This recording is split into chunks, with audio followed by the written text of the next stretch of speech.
Hello, welcome to the channel Hair and Skin District. In this video you will find tips what to do and what not to do for thinning hair. These tips are absolutely sure to help you improve your hair. Stay until the end of the video because it has valuable tips that will improve your hair, and do not forget to subscribe to the channel, like the video. Let's go! First tip. Gently pat your freshly shampooed hair with a microfiber towel to absorb moisture. By minimizing breakage, this is the best method to dry and thin hair before styling. The microfiber towel can absorb up to 6 times its weight in water. The absorption capacity of the microfiber towel meets the hair's needs well. Because it is fast-acting, it is able to remove excess water from the hair soon after it comes into contact with it. Thus, it becomes possible to dry the hair just by pressing or gently patting it without the need to rub it on the hair. In addition, the drying level of the microfiber towel for hair allows it to maintain a certain humidity for finishing with creams. Traditional towels usually require large movements with greater pressure to really absorb water from the hair.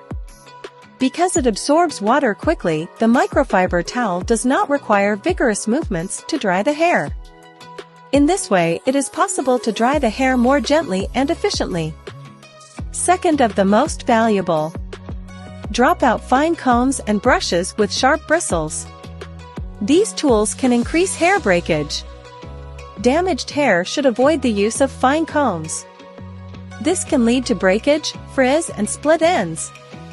Prefer the teeth of wide combs, especially the wooden ones, for this type of situation.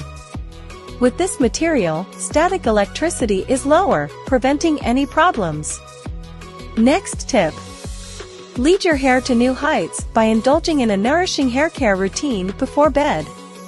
Gently comb out the tangles that cause breakage and gently tie your mane into a low, loose bun. The act of combing and untangling hair can be quite positive, but only for non-curly strands. This is because while it prevents knots and prevents breakage in straight hair. So, if you have straight hair, use a paddle brush to brush your strands. This will help distribute the sebum from the scalp over the entire length more efficiently. The fourth very important tip is: massage your scalp with your fingertips before you get into the shower. It not only feels amazing, it increases blood flow and helps to exfoliate the pores for a healthier scalp. Apply vigorous back and forth pressure, always with the fingertips. Be careful not to use your fingernails, moving the entire scalp. Make circles around the temples, sides of the face, with moderate pressure.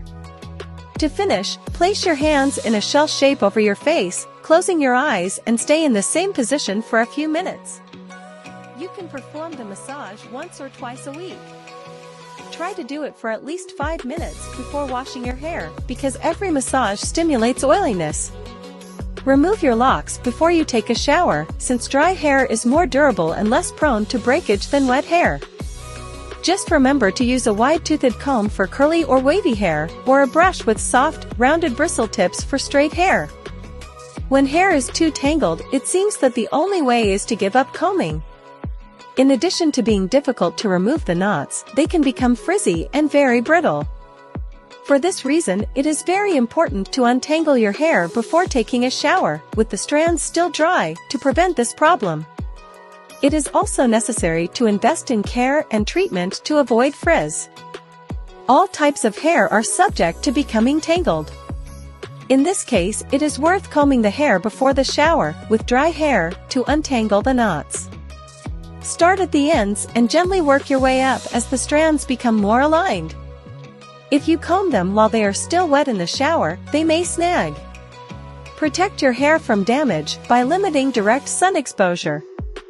Natural sunlight and even artificial ultraviolet light can break down the keratin protein in your hair and damage its elasticity. Definitely undesirable results for already thin hair. Thinning hair is like a cashmere sweater. It needs and deserves to be pampered and specially cared for.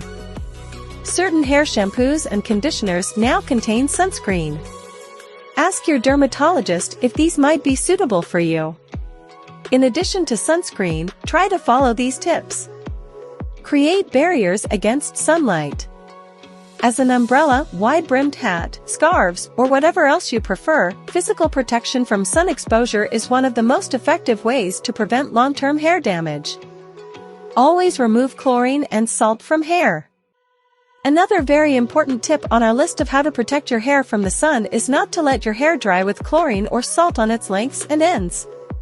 This is because these substances are capable of opening our hair cuticles, making our hair even more sensitive to external factors such as sun exposure. Don't leave hydration aside. If you've exposed your hair to the sun and it ended up damaged, hydration can be your greatest ally to recover the beautiful and healthy look of your strands.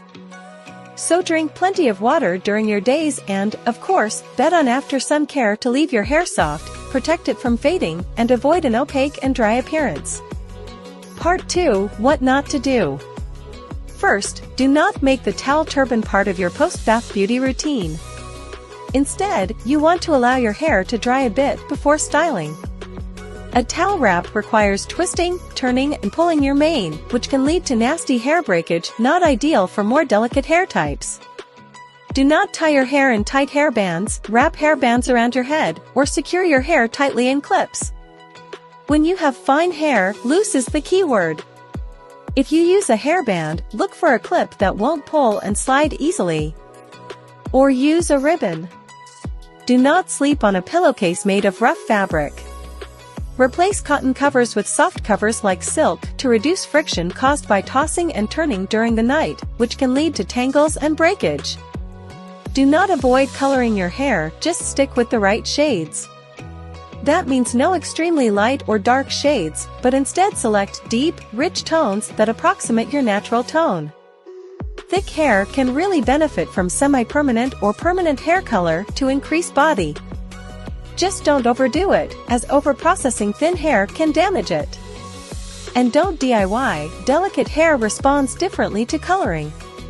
Instead, make an appointment with a professional stylist. Do not forget to lower the water temperature in the shower. Some hair professionals claim that a final rinse with cold water can close the cuticles and cause hair to swell slightly, making it appear thicker. Do not allow too much time to pass between haircuts. The split ends can add to your mane, making your strands look even thinner and your hair look sparser. Try to trim at least half an inch every 6 weeks. Do not sleep with a wet head. Fine hair simply does not recover in the same way as thicker hair. That's it, guys. Thank you so much for sticking around until the end of the video, and I hope it helped you.